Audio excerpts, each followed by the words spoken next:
nasamsam ang mahigit 5 milyong pisong halaga ng iligal na droga sa isang high-value target sa Lanao del Sur. Patrolwoman Veronica Lagi sa report.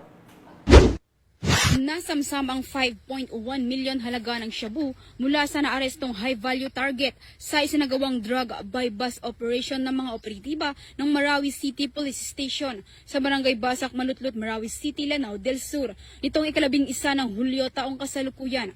Kinilala ni Police Brigadier General Jason De Guzman, Regional Director ng PROBAR, ang suspect na si alias Bolki na residente ng Marantao, Lanao del Sur.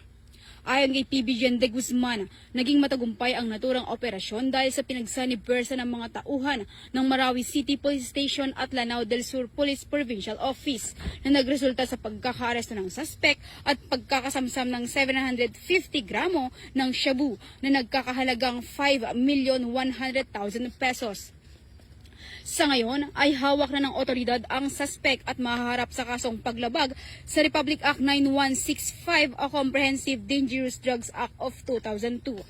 Anya PB Gen De Guzman, ang matagumpay na operasyon ay bahagi ng pinaigting na kampanya ng PROBAR, katuwang ang iba pang ahensya ng pamahalaan laban sa iligal na droga sa rehiyon ng Bangsamoro.